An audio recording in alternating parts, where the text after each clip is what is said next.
the same old usual suspects singing along, Father of Mine, and all that jazz, and you're just sitting there like, dun, dun, dun, dun, and inside you're like putting the makeup on real heavy, I'm pretty, dude, rubbing it on your just cheek. like, play it again. Right. Welcome to another episode of Don Draper's Den. In this podcast, we discuss branding and marketing, how it touches so many aspects of our lives. We also talk a bunch of trash about each other and music and culture and food and nostalgia and so much more. We hope that you're entertained. We hope you get some insight from two marketing insiders like ourselves. I'm Chris. This is Ernie. In this episode, we get into the Naked Gun that has just come reboots, out. reimagining movies. That's right. That's right. And the value of casting and Tom Cruise being a stud and tons of others. Never touch Rocky. We tied it to like when companies should rebrand, right? That's right. Kind of like a reboot, sort of like when the timing is right. Yeah. And the ecosystem. So anyways, very insightful, hopefully at least funny. And we hope you enjoy it. As always, subscribe and comment and spread the word with us. We appreciate the support as always. So without further ado, pour yourself a glass and let's get into this. All right. Cheers. Cheers. It's black and white and everything, man. But did you color coordinate your little whatever the hell that thing is? She's smoking? My vape, blueberry cheesecake, whatever it is. It's triple berry vape. Yeah, it is. With my purple and blue. No, I didn't color coordinate. It just so happened. Extra excited that it is color coordinated? No, because that'd be lame. I got very few man cards to hold on to. So they're on loan at this point. Anyways, so I'm not wasted on that. We'll let everybody in, dude. We had our scooter moment. It was, you know what? It was fun. Everything's fun. The weather's nice. It's nice, right? We need fresh air. We're thinking the big thoughts. Yep. So we have a couple scooters in the office, electric scooters. Yeah. And the other day, Chris said he's going to go for just some fresh air, go take a scooter ride, and I said I'm going to join him. I told him, hey, I'll join you. But the thing is, what you don't realize is I was already thinking about going on a scooter ride. And I feel bad that I broke first. You know what I mean? I shouldn't have been the one to say it. I should have been like, I should have twisted my arm. That's how it should have went. Right. So here's two grown men going on electric scooters. Just middle age. Dude, and you know what? There's some risk. There's some liability in that because all of a sudden you hit a little rock. Right? Oh, that could be a back situation for 6 months. You never know. Yeah, right. We're living on the edge. Living on the edge. I don't care. I'm secure with my manhood. And it was nice. It was nice weather. We super nice out there. Took a scooter ride into like this neighborhood cemetery, which is really actually bigger than I ever imagined. Yeah. And the smooth paths there. Big obelisks. Yeah, big obelisks and a lot of Egyptians, I guess, around here. So no, it was good. I was glad. Yeah. Had a really nice talk. I'm glad nobody saw us. You know what I mean? I don't need that. I don't know who gives a shit anyway on the internet. Yeah. You know what I mean? Like who's good? Like Nick, Sam's boyfriend's going to be like calling us out, but nobody cares. Nobody cares. Right. They'd be like, oh, look at these two nerds. Right. But didn't you say you took Shannon on a scooter ride? And she, quite lovely. And she really enjoyed it on Monday. Yeah. And it was a nice little, ride again around the cemetery, just because the cemetery, it's paved, right? There's really nobody there. Yeah. I mean, nice little hills. Nobody alive anyway.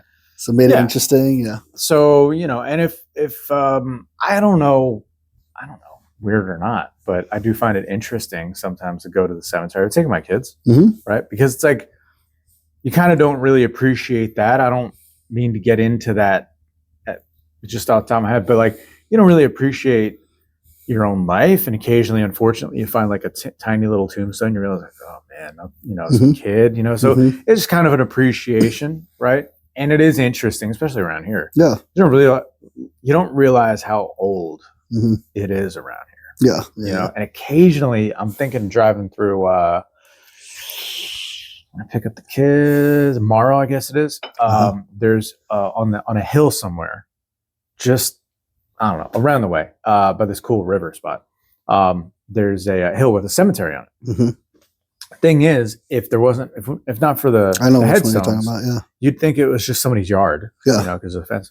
But then I have made it a point, like, oh yeah, and I've kind of looked, and I realized like that they're real thin stone, mm-hmm. and they're very worn down. Yeah, I'm not even sure what's legible on them anymore. Mm-hmm. And then you realize like, oh shit, that's like pre whatever. Oh yeah, you know what I mean? Up to like Civil War. I mean, this is really old around here. Yeah. And so those are kind of interesting moments. Like, damn. I like cemeteries, and it's fun, but like I will say that I enjoyed it more going on a scooter ride. Yes. Than if I were to walk in that heat. Yeah, just walking around.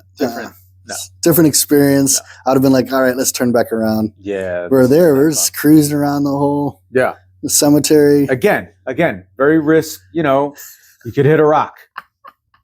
So there's an element of danger. Yeah. That's what men do. We're going to do a promo for our podcast of you and I just riding our scooters, like looking all happy. Yeah. Yeah. I think it should be kind of slapstick, though. Yeah, you should look really like mad. Well, I'm happy. I think I should be dressed up. It should, whatever it is, it's got to be way out of character, right? Or we can have the horse head, like I'm riding the horse head. There's got to be, I could be in a full suit. I never wear a suit anymore. But yeah, it's got to be totally absurdist, right? Yeah. I love that. I love that kind of angle. When things are totally absurd. There's an art.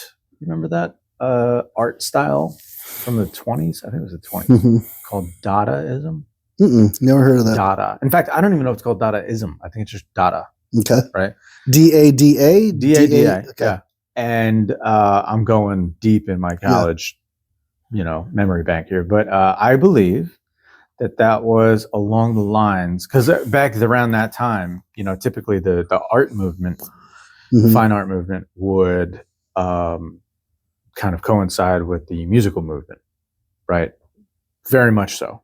Okay. So that when you see like pointillism, impressionism, expressionism, and all these things, you hear it manifested in the music of the day as well, right? That's so neat. It's kind of interesting. Anyway, so Dadaism, totally absurdist art, things that just intentionally don't make any sense whatsoever. It's cool. It's interesting. It's a way, I think, while most of the art was like, from what I've seen, some of those moments where you walk into the museum and you don't realize you're sitting on art, you know what I mean? Because they go deep with it. They're like, oh, bench. Yeah. Really, bro? Yeah. Bench? Banana. Did you get the fuck out of here. So do you like going to art museums? I love art museums. I do. I do, but I'm gonna need me some, if it's not right in your face beauty kind of thing, or I don't know, it just looks like a lot went into it.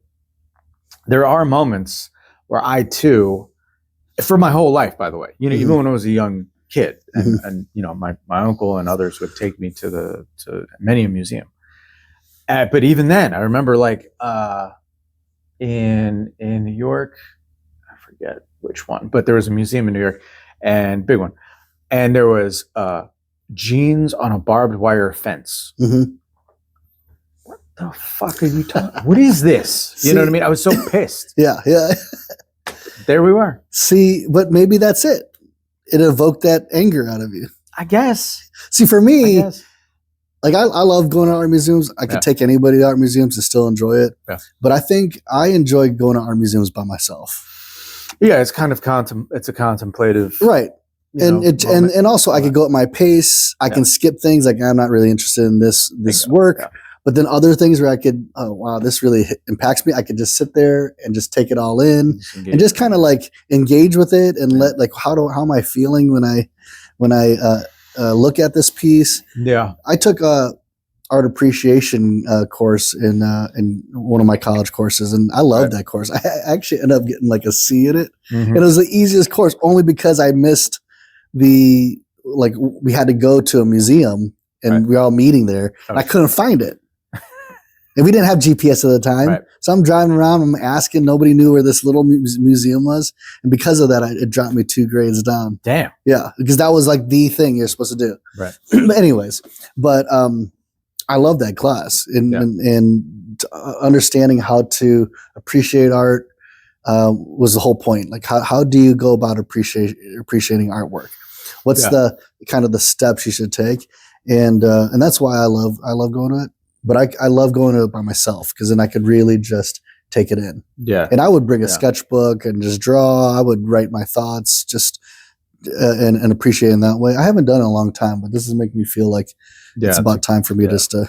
Well, I like there's no setup to this, but this thought process, but I like going into the winter, as it cools down, winter's eventually on my mind, right?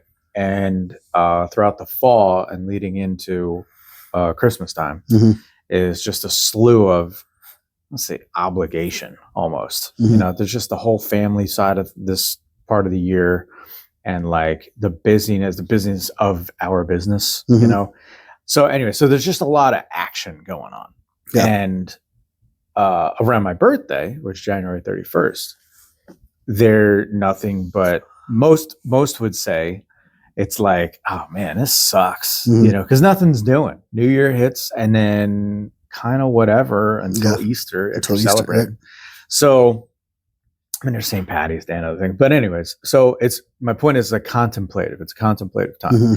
So as I gear up for that, for eventually it's going to be my 45th trip around the sun.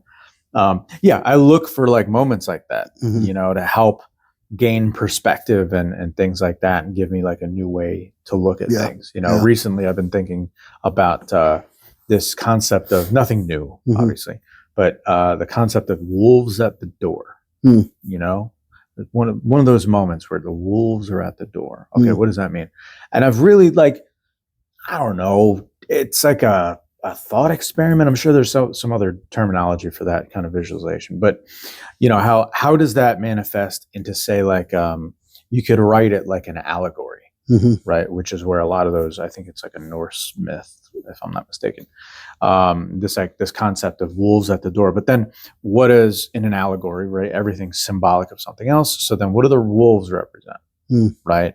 In a business sense, you can say often there's, in a growing business sense, as we evolve as a business, it's okay. The business and possibly the people in it will suffer from imposter syndrome, right? When your work gets big and now you're rubbing elbows with those that you looked up to. It's like, no, you're here now. Right? Yeah. So there's imposter syndrome. There's a fear of failure always. But that can manifest. Is it a social thing? Is it a personal thing? How's that shake out? Don't know. Fear of success, right? And so all these wolves are represented there. Yeah. Okay. So those are the things. And then the door, what is the door? And what has been getting me is the resolve, right? And my personal resolve, my kind of mental fortitude, right? And I like the story. I don't know if it's going to be a story, or if I'm going to do an article LinkedIn, or if it's just my own thoughts that I'll journal. But I kind of like the idea that, I'll make coats of the wolves. Yeah. That's my, the anacrusis, the end of that. Right. And so I'm not quite sure how that's going to manifest, but back to the art and back to those kind of more contemplative moments. One, it's a luxury of a number of things, right? It's a luxury of a comfortable lifestyle. I'm not worried of like, Jesus, how am I going to eat tomorrow? Right. If I was hungry, I'd be like, fuck the wolves. I got to get a hamburger, So no, it's certainly a luxury, and I realize that. But, if you're going to play the game of life, I'd like to play it well. And those moments, say, in a museum help to offer that perspective. Absolutely. It's interesting because even as you're talking about that, my brain instantly went to like, how would I paint that? Yeah. And currently where I landed, so there's a number of things, the visuals came in my head, but the one that I landed on would be a painting of like a beautiful landscape scene with a cliff, and there's like, let's say, an innocent boy, whatever, standing at the edge of the cliff. And there's a pack of wolves like kind of like getting closer, right? On one side. But what you notice is like there's like something like a rope or something that he could take, but he's so busy looking at the wolves coming at him and looking back at the cliff behind him that he feels like there's no way out of this, right? But all the while, if you just look up or you just look to the other side, oh, okay, I could take this pass, but and so like kind of like, but still calling it wolves at the door. So, but I was trying to figure out how would I paint that where it's not literal. Like here's wolves, here's a door, here's a guy in a business suit, almost successful. I'm like, no, because I think part of it I wanted to imagine this as like a little boy, because it's almost that little boy in that person that the is innocence scared. representing maybe the hopes and dreams, right? The idealism of that. So the ideal is the gravitational force, the magnetic force, the invisible force, the God force that pulls us forward in our narrative, right? And so, and it would be such where the landscape, the cliff would be just slightly tilted up, so the wolves are coming up, and then the cliff goes down. But in the background, you'll see that in context, he's high. Like this guy, he's already at the top, because you look at a reference from the other peaks of the mountains, like, oh, this kid's way up there, right? And yet you still have this fear of success or imposter syndrome or whatever coming at you, right? So, anyways, that's what I love, and that's why I love going to museums, because when I look at it, I interpret it my way, like, and then I look to see what the artist intended. Like, okay, I was not close, but that's okay. Because it's the journey of processing the work, right? And then I try to figure, well, how did he or she get that? I don't know how they got there, but that's cool. I got there somewhere else. I don't know if I get into the physical artwork as much, like statues. Other than okay, that's cool, man. Look how precise the way that the arm and the details and accuracy, and this was in like Roman era, like, or man, that penis is like perfectly so tiny, so tiny, but it's like so accurate. How do you do that? Like, I don't get into that, like that appreciating statues, other than, wow, they designed this and made this nice dick, bro, in like 500 AD type thing. Like, that's crazy, right? But like the paintings I get more involved with, the other stuff, like, have you ever seen that where some guy like made like was like a robot arm and doing things, but all the while, like it's like it's trying to mop up grease. But it keeps shooting out grease. And like, that's cool. But so those ideas, concepts, things of like that, like they're interesting to me because of the symbology of it all, right? The kind of feudal nature. It makes me think of like man's struggle against what is an ultimately nihilistic situation, right? You can do ungats, you can do fuck all with your life, right? Lived on the couch, just did dick. Everybody knows it, right? You don't even get a great, for what it's worth, you don't even get a fucking funeral. Right. Well, nor a gravestone. So it's kind of in that moment, you're like, well, dude, this is what you did with the ride. You know what I mean? Like, damn. And if say reincarnation, a la maybe, in the Hindu tradition or something, or Buddhist tradition, it's like, if that's the game, right? Then damn, bro, you took that round off almost. Like shit, got to start all over again. So all right, so that's like nihilism. I almost get it. Like, what the hell is the point? But then if you are a, somebody of note, right, for whatever that means, Marcus Aurelius to Roosevelt, I don't know, whatever the measure, you too are basically playing to a crowd of corpses. Like, what's the point? What's the point? Because at the end of it all, right, eventually this little rock we're flying around on, we're all dead. Right. Like literally our friend groups, our family, our bloodline eventually dead. Every human dead. Even the species like the evolution of the species, whatever it is, we might even become dead. Yeah. Like the animals, the ancestors of the animals that bore witness to our existence are also dead. Like, and then the universe dead. Like at the end of it all, it's like, what did it all mean? Like, what's the point? Yeah. You know, so I get that nihilism part. It really, I get it. It does make you think, like, what's the point? It doesn't move me as much. No. Like, so certain mediums and stuff move me, you know, although there's certain things I know, like I hate. Like, have you ever seen some of these reels where the guy, he dumps like all this paint in a bucket and then and the bucket is attached like a pendulum. Oh yeah. And he just drops it and cool, he times it spinning and I hate that. I love that. I hate that. I love it. Because it's like, dude, anybody can do that. And it seems fun. It seems fun. Like, yeah, I'd love to do like a wine and art, you know, date night or something. And hey, guys, just drop the bucket and do that stuff. But it's like, it just doesn't do anything for me. Yeah, I question because like, okay, so what did you master there? Did you master the technique of starting and stopping the bucket from spinning? Yeah, right. You know, you mastered like how big the holes need to be on the bucket. Like, what was the mastering part of that? Yeah, where did you start? And you're here. Right. Yeah, I know what you mean. Now, it would make a difference, maybe for me at least, if I knew that artist was like a very successful artist, can draw, make statues, realistic statues. Like, they have like really good skill set. And then this is one way he expressed it. Right. Okay. And that's where I could get into art pieces where it's just like a line. Yeah. Like, people are like, well, I could do that. Well, no, hold time out. Could you have? Like, look at the artist and what his, the pedigree of that artist. Yeah. Like, no, there's a reason for that. But I haven't yet to see that. When I see those reels on Instagram, that I'm like, I have no respect. Sorry. Yeah. But I weird, this is an odd comparison. It makes me think of maybe like The Who, the band The Who. I don't particularly like The Who. For whatever reason, I don't know, just doesn't hit me. Right.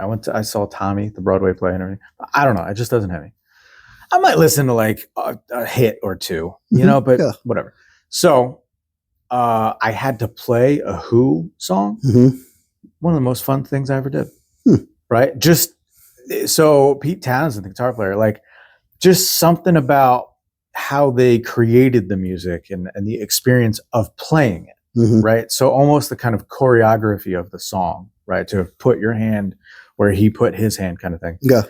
That part, it was the strangest experience because it never happened to me before. Right. Whereas I would learn something else, but I appreciated it because of the sound it made. Yeah. Right. So I'm like, ooh, I want to make that sound too. Yeah. But this, on the other hand, was the way that the crowd reacted, and I was a conduit for it. Yeah. Kind of in a totally different experience. Yeah. Right. And it's to say, like, there's been plenty of songs where, especially if I'm on a gig back when I did that, there's some songs where like, I fucking hate this song, dude. I hate it. Even though the crowd's going all, God. And but even worse because of that, because then it's, the same old usual suspects singing along, Father of Mine, and all that jazz. And you're just sitting there like, dun, dun, dun, dun, and inside you're like putting the makeup on real heavy, I'm pretty, dude, rubbing it on your just cheek. Like, play it again. So yeah, there's that whole thing. But for the Who, I never had that experience where I didn't care about it, but then to play it, I was like, oh, this is fun to do. Yeah. Right. And so it makes me think of that painting, where I'm like, oh, that's like fun. I want to get a bucket with paint. That experience that you're talking about where people sing a song reminds me of that country song where how's it go? It goes, hell yeah, sounds good. Right on, duty.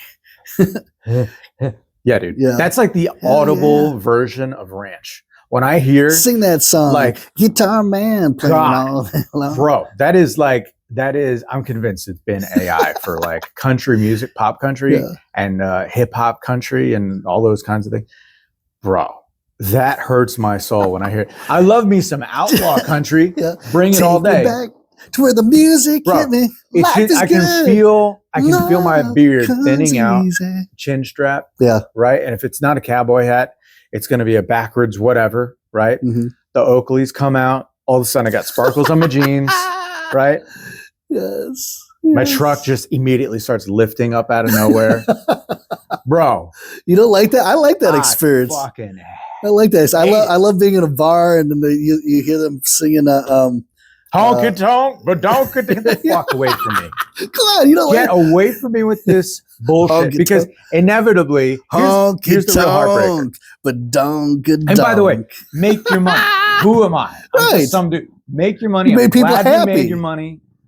That's great, right? On the weekend, you busted your ass all week. You went ahead and got your duded up dress on for Friday night, Saturday night. The kids are home. Somebody's watching them, and you went out. You're going to get your load on. You go right ahead and drink your Fireball, bro. Yes. You get your Fireball. That's me. Yep. I'm not mad at you. Guitar man, but I'm not going to that fucking bar. Take me back to where the music hits me. Life is good. All right. No. Hell yeah. Sounds good. It just sounds like cringy and cheesy. I'm just like, this is it? Yeah. This is all we have to offer. Because all the lyrics, like, it's a caricature of itself. It's like all the lyrics are the same old story. The same old. Dude, I've heard it. It's predictable. A billion times. It's predictable. It makes people happy, Chris. Fuck happy. Get away from me. I don't want it. I don't want it. Anyway. Well, you know what? What's coming out now that's making people happy, that's predictable, is that Liam Neeson movie. Dude, but can I just make a note on Naked Gun? First of all. I can't wait to see it. It's already out. I think it's like streaming right now.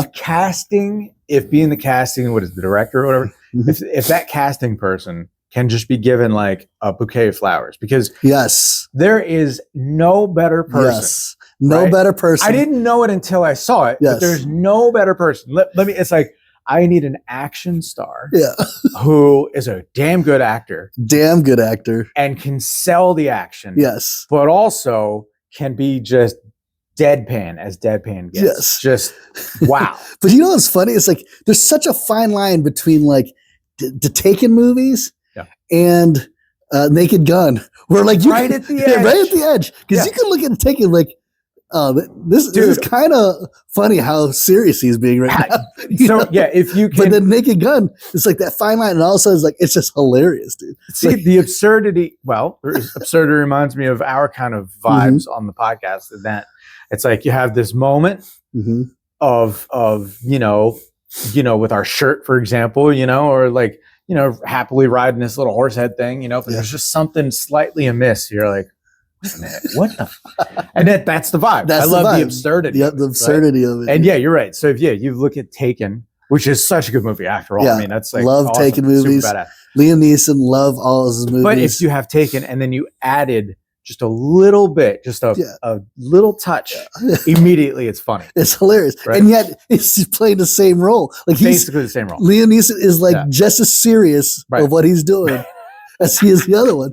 But I can't even imagine. I would love to see the outtakes of it. Was like laughing like the whole time. Or maybe I would hope that he would be like, I can't believe you guys are making me say this. There's got to be lines in there like, I can't believe this. What has my career become? Would it be hilarious if that's his career is defined by his Naked Gun success? And it's a great, but he's like the guy in Schindler's List. Right. He's an amazing actor. He's amazing. Right. And then he like evolved to Naked Gun. Don, what's his name? Don Dressler's the character's name? The Frank Dressler. Drebin. That's it. Yeah, Frank Drebin Jr. I think is who he's playing. Yeah, is it? Yeah. So all right, so like technically in the movie side, because I love movies, there's the balance, right? So by way of the story, it's not a reimagined like some of the Spider-Mans or so it's like a continuation thing. It's they're using the origin story, I think. Some technical way to say it. So that's cool, right? Because then you're capturing the nostalgia of our generation to kind of build in an audience. Like, oh, well, we remember that, and cool. I'm glad you're bringing it back. The flavor right now in the air too is like kind of Gen X vibes with comedy, where you're like, guys, lighten the fuck up with all this, cancel culture and on all the jazz. Just whatever. Just sit back Yeah. and just giggle. Al Bundy, he was funny, right? Yeah. Archie Bunker, he was funny. Red Fox, it was funny, Hilarious, dude. right? So let's calm down. Mhm. And we all love Taken. Let's see him wearing some hard underwear and, being silly. And it's great. But acting in such a serious Right. Liam Neeson way. And the modernity is there. Like, so the modern gags were, so by way of comparison, if you look at movies that were shot for shot, right? What they call it, shot for shot. Psycho with Vince Vaughn. Vince Vaughn didn't do well. Terrible. Didn't do well. Did terrible. No, I didn't see the movie. I'm just saying that the critics and they said that it was terrible. So, but it was a shot for shot, not a reimagined. Like they, and it's interesting too, because what that reminds me of is I love Megadeth, and Megadeth went ahead and they went back into the studio and re-recorded a couple of tunes to however they wanted it to be then. And fine, but you can't recreate that magic, man. Like, it's already a legendary song that they did. But see, I'm wondering if it's not just that, because who was the original actor in the original Psycho? I don't remember. I know I can picture his face. I know his face in the Hitchcock version. Yeah, right? Yeah. Like, I'm wondering though, is it's not just because the shot for shot comparison doesn't match, the original. Like, it's not as good as the original. I don't know if it's just that alone, or also like if the current generation were to watch the old, Psycho movie, would they even like it? I think what I like about Naked Gun is you could not have seen any of the other Naked Gun movies. Standalone, even if it was shot for shot. Yeah. It's just, I imagine Liam Neeson and whoever would write it, even with shot for shot, the new folks would just love it. Well, it just resonates a different way. There's a balance, right? So so kudos to them. One of the reasons it's such a success, box office wise success, is that there's a balance. So it's like the nostalgia. So they kept the origin story, whatever the technical term for that sequel type is, and so there's built-in nostalgia, and they also kept or they brought in modern gags. Yeah, right. That's true. So there's certain it's like what I think of as like a big action shot with John Wick style. Yeah. And I saw it in the previews where there's it looks to be like an indoor kind of a warehouse-y looking thing. There's several cars maybe, but there's big action going on. Guys in SWAT gear with machine guns and that kind of thing, right? So that just wasn't of the day back in 1980, 89, 88, something like that, when the first Naked Gun came out. Like, that level of action just wasn't achievable in a comedy. You know what I mean? Comedy, it would be it would be so far removed from it's not funny anymore. It's not funny, right? Why did you go that big? Right. But in today's age, we're all very accustomed to having like The Rock and the Bruce Willises that boosted our standard of practice. Now it's like, no, we're willing to see a jet fly, and turret gun style right into a building, right? Like that was The Matrix, and that was that Schwarzenegger movie, True Lies, and we're good with that, right? So it's interesting how that modern take has this raised standard of movie making, the expectations, but the budget was friendly, man. It's like it was $40-something million budget. Wasn't it 42 million or something like that? And it already made like 95 million or 96 million, right? And it's like it just came out. Yeah. So from here, it's just it's all icing, right? And they're already talking about the sequel and all that. But but the casting was I would imagine like when these production companies decide to do remakes, or reboots or what have you, reimagines, timing is also a big part of it too. Yeah. Right. Like there has to be, you'd think, I'm sure you'd think that they put a lot of thought in, like, is this the right time? Could this culture get into this new reboot? Yeah. 5 years ago, do they make this Naked Gun? Yeah, like would it work? Yeah. And then of course you got to think of the casting that would make it work. You got to think of and that's what you're getting before. Whoever casted Liam Neeson should get a bouquet of flowers. Pamela Anderson. Yeah, there's another Pamela Anderson, where she's been at the no makeup thing, and it's just a different, as she should, bro. By the way, like women of Hollywood, right? Like, look, man, the flower blooms. And it's something to see, right? And there's that A-list beauty and everything like that. But just like an athlete, has a window of top shelf for performance, it's like, it's particularly unfair. It's like, hey, man, LeBron James is going to be great forever. Tyson isn't great forever. I mean, geez, like, what the hell can you expect, right? Time is undefeated. So by way of the women, it's the same thing. It's like, man, we can't look, that great forever. She had her moment a long time ago, and she's in her 60s now, and for what it's worth, looks just fine, looks great, right? Better than the average 63-year-old. Right. But I love how she so that's her thing, right? But then she comes back in, iconic. Yeah, it's role. Iconic, right? Iconic move. So like casting again. Yeah, man, that's a good one. Yeah, that's a good one. Like all these variables need to be met in order for a reboot to be good.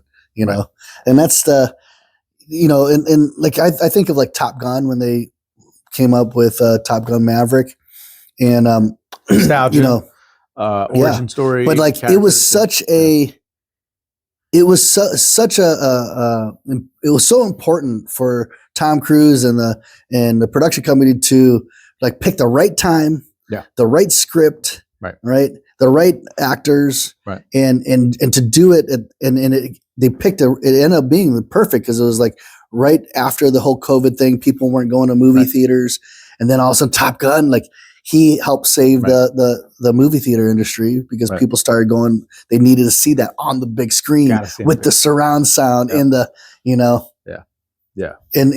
so like, and it just so happened that the script was on point.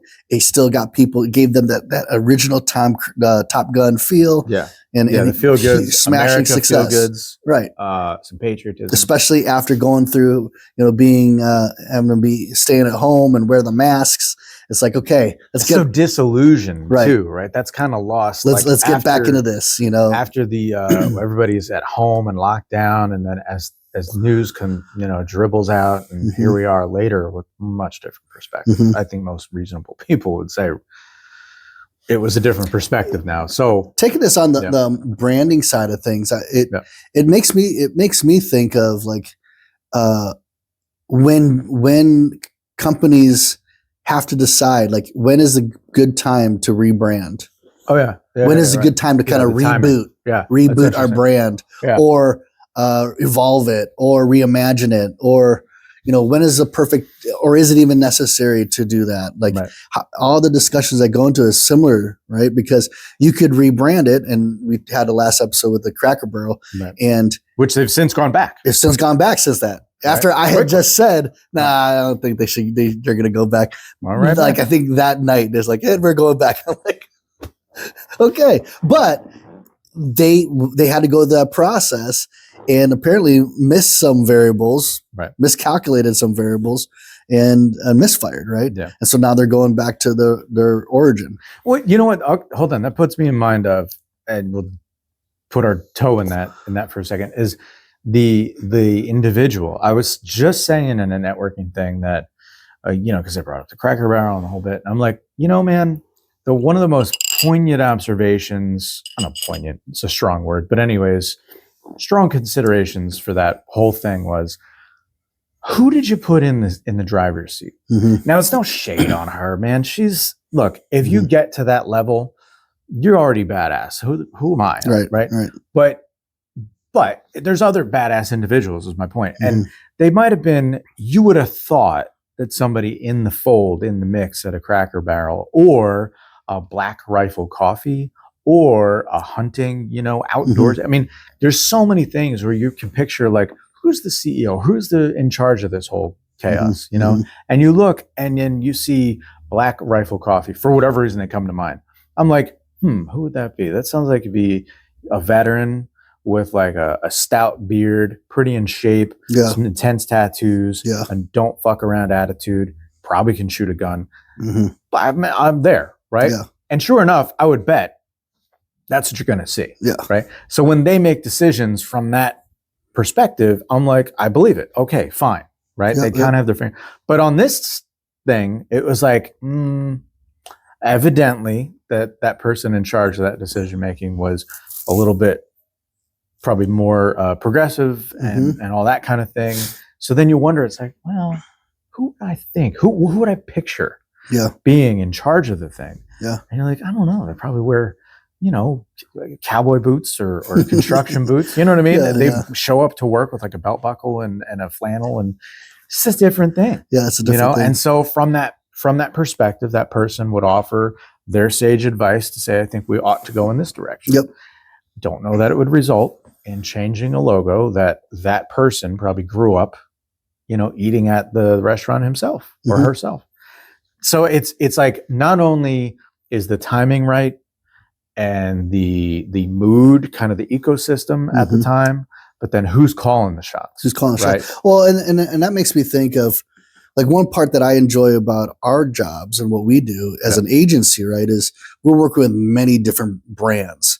And the challenge of a branding professional is to set your own convictions aside and take on the convictions and the values and the mission of that brand and their narratives, and then look at the brand through the lens of their intended target audience and who they want to attract, and then create rationale and decisions that will appropriately impact the new brand, right? And that dynamic of having to set your own opinions aside and look at, I love that part of what we do. It's and that might be partly my personality too, just that chameleon role of trying to understand how people think and why they think that, and we got to deliver on that, right? And whereas, again, reading between the lines, perhaps with Cracker Barrel and whoever was the executive who handled that campaign, they were thinking of maybe too much of the future where I think we need to be. And in order to be that, we need to change that. But all the while, you leave your patrons, your happy patrons, in the dust because they're not there. You ran 10 steps ahead of them, and they're not even there. They're just not ready. Like if you're going to make that change, it has to be very incremental changes, almost, right? Which it seems like by going back, they're like, nope, we're going to embrace who we were, and But going back to the movies thing is the same thing. It's when you do a remake or a reboot, you have to think of all the fans that enjoyed that and all the new fans that you want to try to bring in, because usually it's a new generation, right? And then how do you appease both, stay true to the essence of that branded movie, if you will? So let's touch on the failures, right? Not to dunk, right? We're not here to dunk at anybody. We are. We always dunk on people. We'll dunk on them. So, all right. So Tom Cruise always kills it, right? Generally speaking. But you can't always have winners. So he does The Mummy, right? I thought it was fine, right? I like the original Mummy with Brendan Fraser. Yeah, that's fun, right? It's a little more campy. But here's the technical side of things that I didn't consider. I'm not a movie buff like that. And so I didn't know, I couldn't put my finger on why people thought the movie The Mummy with Tom Cruise wasn't super dope.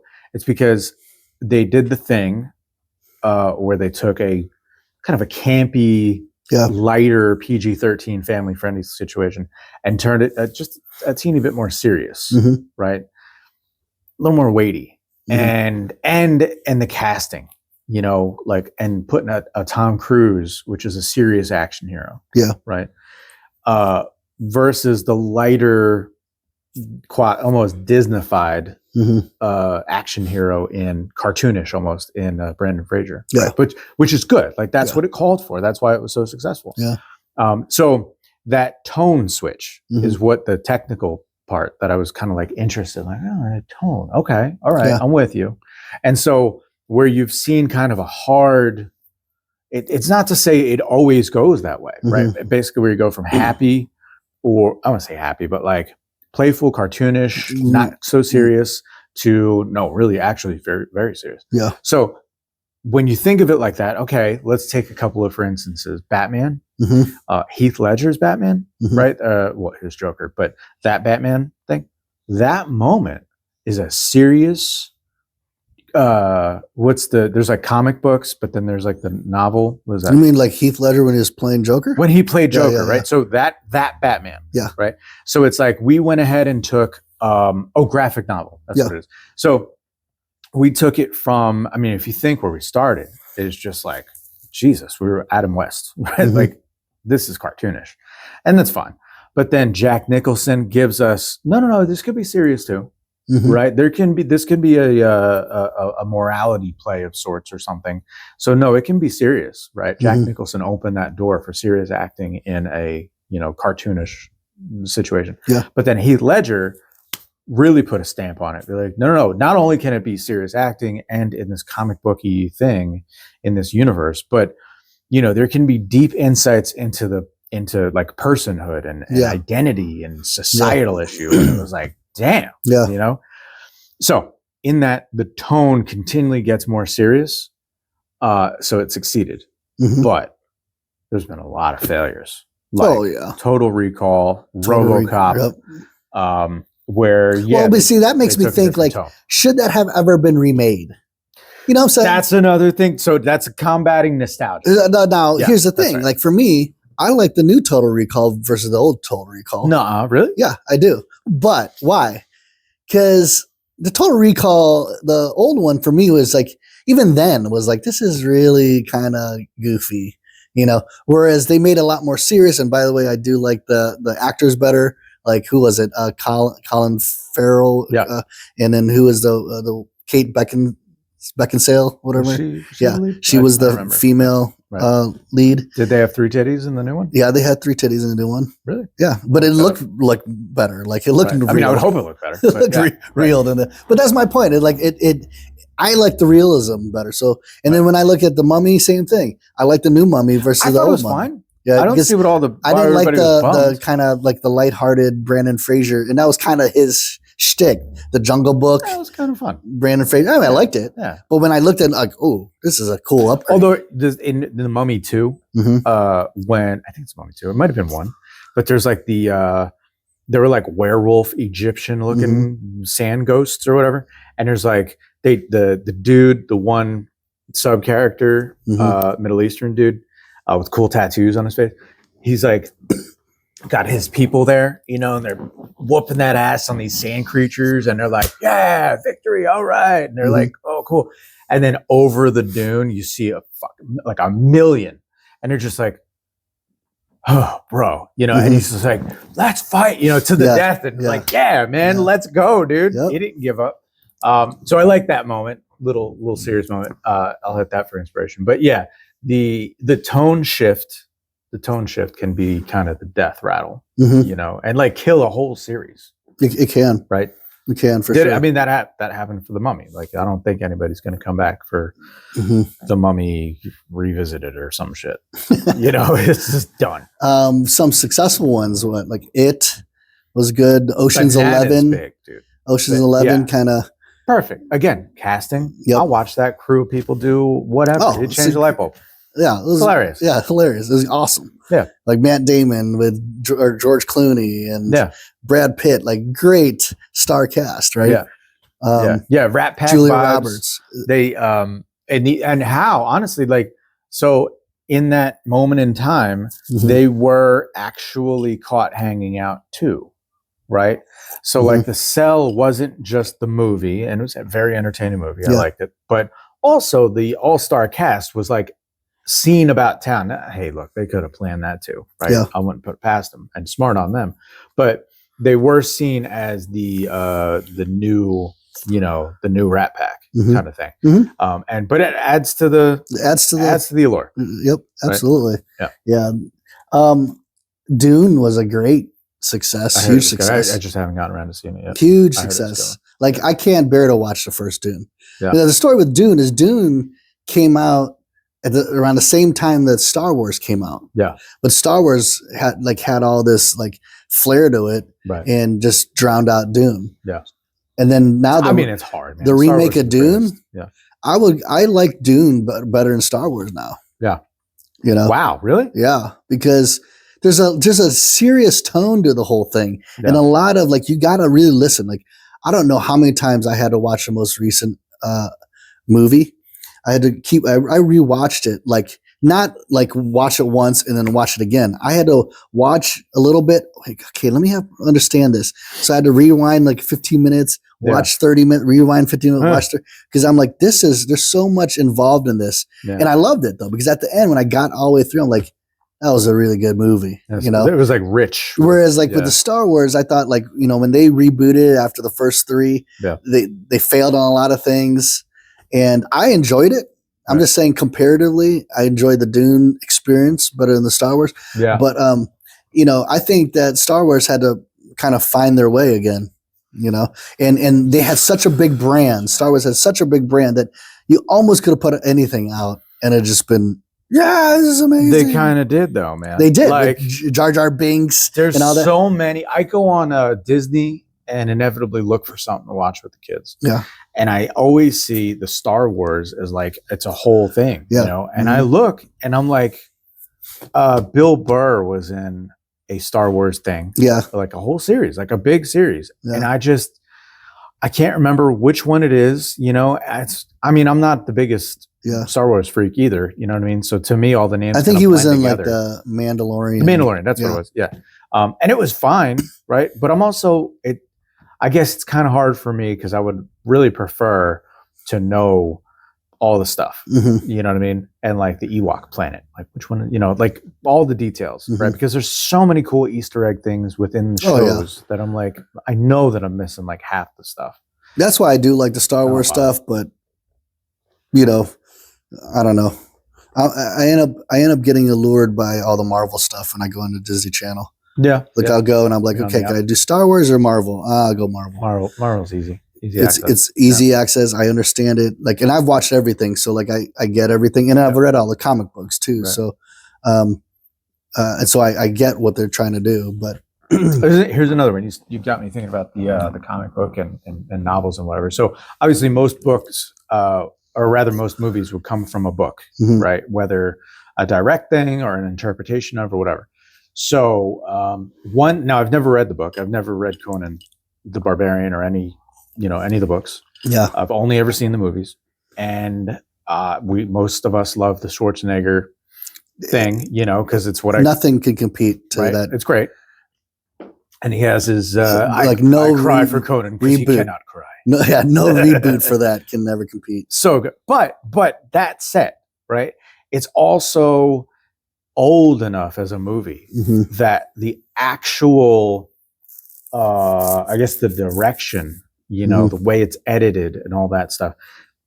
Movies are slower when they're old, you know, and I don't want it to be like some movies now. Just, Jesus Christ, stop cutting, you know, stop with the fast edits. Like I don't even know what I'm looking at now, right? Like Transformers is one of them where it's just this amorphous moving machinery. Like what is going on, right?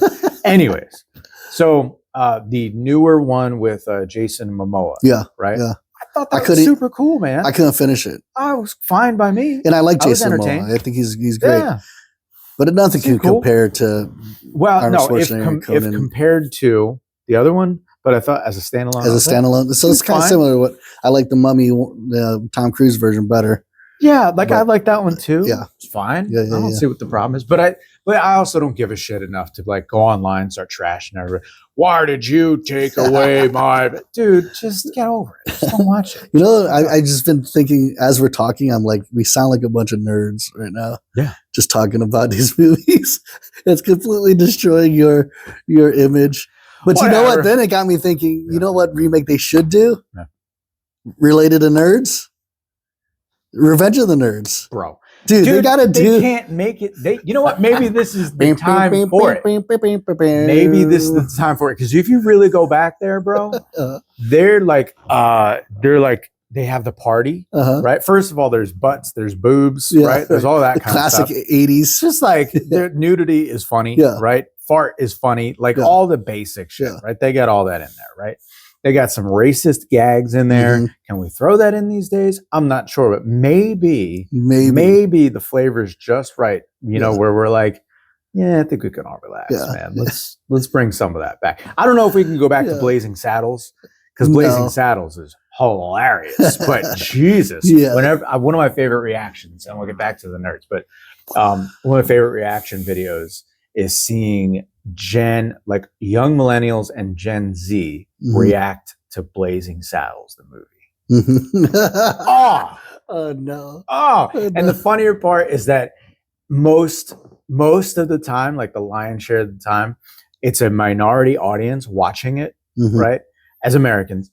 And they're like, you know, it's like all of us, like laughing along and like, damn, you know what I mean? Like, that's harsh, but it's fine. But where you really see the reaction, you know, is in the chicks, you know, with Starbucks. You catch my drift, and like, they're really offended. You know, you know they're getting off that video shoot and like writing a letter to somebody as if they care. But anyway, so but the nerds, classic. Revenge of the Nerds, dude. Classic. Just be the best. Like, who would I cast? I haven't thought about this at all. Who would I cast as like the two main guys? Yeah, I'm not Lewis sure. and Gilbert and Lewis. Yeah, I don't know. Good. It's so, and then Nerds 2, where they go to was it Nerds in Paradise, right? And so they're in this random deserted island. Ogre ends up trapped with them. Ogre, and then the one chick, the love interest chick, and Booger is walking through trooping through this gnarly place, and they find a bunch of weed, which I didn't get as a younger person. I'm like, what? I forget what he says. Like, we've got bush, right? Which is a throwback from the first one, different kind of bush. But then, so they roll this big, obnoxious, just tree trunk of a joint, and they're just laying there, really pontificating on some heavy stuff, talking about an asymptotic line or whatever he says, infinite bigness, like infinite smallness, typical stoner talk.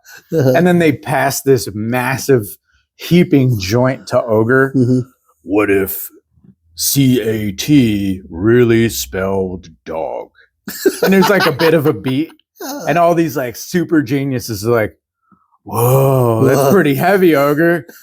Dog. When I was younger, I didn't get it, but I've watched it within the past year, and I'm like, oh, I forgot. So brilliant, man. But who would you cast? I don't know. Who'd you make it? I don't know. Yeah, like Lamar was Lamar. Like, you can't get, how do you beat that?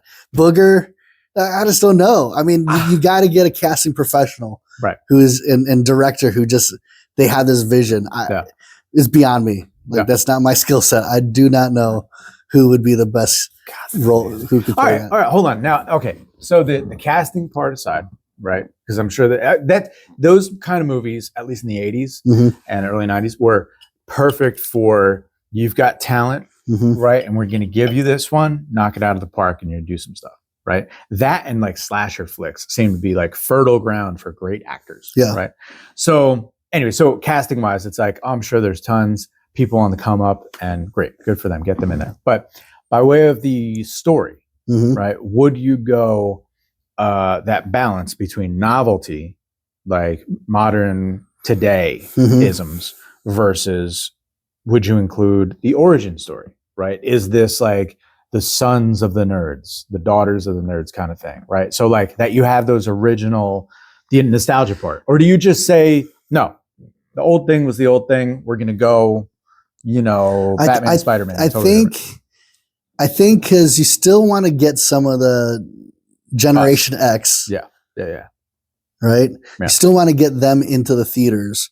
Right. You'd have to have some sort of nostalgia. Like, maybe these are the kids of Booger and them. But it's that's tough, because like Ghostbusters tried to do that too. You know, some of the Ghostbuster remakes brought in some of like I can't remember the nephews or the relatives, and it just kind of falls flat. it's a tricky one. Very tricky. It'll be like, I just, there's some movies that I just don't think should be ever remade. Could you imagine if somebody made a reboot of Rocky? How dare you? Yeah, like no, you just you don't do that. Don't do it. Just don't touch that. Like don't that do is unless it's like in India, right? Because they love remake. That's totally ridiculous. Right. But like, they'll be jumping up, slapping all the time, dude. You know there's going to be a big dance routine in the middle of the ring. God bless you guys, man. Keep on. But no, do not remake that. Don't. Like, how dare you? I felt like that with Roadhouse too. Well, that's why I have a hard time watching it because I'm like, nothing beats Patrick Swayze on that. How do you possibly reboot that? Right? I think that's 2 in a row. Yeah. 2 consecutive podcasts where we said that. But Rocky, no, don't touch it. Yeah. Don't even do anything. Nothing. And so long, unless Sylvester Stallone wants to do this, like the Creed. Yeah. Okay, I get. Which that. you got the blessing on that. But they got I get that whole thing. Yeah. But don't touch Rocky. Don't ever try to come back because nobody will ever be like Sylvester Stallone. Ever. No one ever it just doesn't work. No, doesn't work. No, because also we know the backstory of the movie itself. You know, he had to sell his dog to make the movie. Right, exactly. All that whole thing builds into why this was so the mythology. Exactly. Yeah. Well, I think that I thought I heard, and maybe they already did it. You guys could comment on this, but did they do a Spaceballs reboot? Shut the fuck up. But see, I think that's one like I don't know. I can't. How are you going to do that? How do you do that? Come on, like that's just, what's the guy's name? Mel Brooks. Mel Brooks. Yeah. Mel Bay's a guitar. Yes. Guitar manual guy. Yeah. Yeah. No, Mel Brooks. Yeah. Like your Schwartz is as big as mine. Oh, amazing. And I'm not talking about your friends at the Winnebago. Oh, like, amazing, dude. All the absurd. I can't breathe in this thing. Mr. Coffee. That's Mr. Coffee, sir. You know I want coffee to look at my radar? Let's look at that radar. God, Rick Moranis is amazing. Yes. All the jokes as a kid. Dude, how good was that? Because I watched it when it came out, right? I got 70% of the movie. Right? I watched it like 6 years after and got 100% of the movie. Yeah. But to craft that, how? It's so brilliant. Movie. Right. I haven't watched it in a long time. I'm now almost like inspired to watch it again. It's so because like you said, I probably will pick up way more things. It's also bad insofar as like the budget. And I'm kind of curious about that in Naked Gun. Some of the old movies, right? Like when you watch them again, you realize just how low quality, you know what I mean? The shot was, you know what I mean? Where you're like, you can tell like, oh man, that's not even it's made of cardboard. Yeah. You like when they close the door on a set, you can like this, and you're like, oh, geez, that was, you know what I mean? But at the time, it's fine. You don't notice it, and it's supposed to be on like a 4:3 ratio. You know what I mean? So it's going to look fine on TV, but now it's like, ooh, it doesn't hold up. There's a few movies that I'd say that I don't want them to ever remake. That would be one of them for sure. Yeah. Oh man, what are some other ones? They're just too good to ruin. You can't. You know what's funny, man, is if you'd asked me, do they need to reboot or rather to make another Naked Gun? I don't know that I would have. If you'd asked me last year, I'd be like, I don't. Yeah, I wouldn't have thought that. Huh. But if you would have said, but what about Liam Neeson? I'd be like, oh, fuck yeah. I want to see Liam Neeson. You know what I mean? In this dry humor. Yes, we got to make that, right? Like somebody would have had to like implant this vision of Liam Neeson. Yeah, you got to sell it to me. Frank, Until I saw Napoleon Dynamite. That's one thing that came out. Like, I don't think they could ever How do. Could you ever do that? You can't. That's impossible. You cannot. Oh, here's another one. Like the great Kevin Smith, Clerks. You can't remake. Remake that. It's never. What do you? That doesn't make sense, right? No. There's tons where it's like it's now cult status. No. Don't touch it. No, they try to do that. Bill and Ted's Excellent Adventure with the original cast. Made another, and I guess that's not a reboot. That's just like a continuation. Sequel, I don't know how that did though. Didn't really hit. But it was just called for by the fans, and but it just was nostalgia. Yeah. For the Naked Gun, the one that's recent. No, if you'd asked me at any point in the past 10 years, should they, I wouldn't say remake, but continue it, I'd be like, no need. What about Airplane? Is it called Airplane? Bro, that shit is hilarious. See, that's on the level, that's where it's like right around my birth year, right? Anything around that time and before, you ain't gonna get away with that shit. Yeah, no. You need the right person in that one, because like if you want to throw these things out there, like I need like an Eddie Murphy in it. Yeah. You know what I mean? Somebody who gets the pass. Yeah. Speaking of, did you watch the new I mean, it's probably like a couple years now past, but the new Eddie Murphy, what is it? Coming to America too? No, that one, but Cop. It's a cop one, where he's playing Axel Foley. Beverly Hills Cop. Yeah. I thought it was pretty good. I saw that past couple years anyway. Yeah, Coming to America, I couldn't watch that. I stopped. Too much. It was it just doesn't hit it. It was just an obligation to have this actor in the mix. Right. And that's what it felt like to me too. Yeah. It just didn't hit the right notes for me. No. But no. I could talk about this all day. Yeah, but the original was good. Yeah. So we got to go see it. Yeah. Right. I haven't seen Naked Gun yet. Yeah. So it's streaming now, I think, since September 2nd or something like that. Yeah. But yeah, definitely got to watch that. Yeah. So nobody paid us for this, guys, but go watch it. Seems like a good one. All right. I think we'll leave it there. From the iconic era of advertising to the digital age, I'm Chris. And I'm Ernie. Keep it legendary.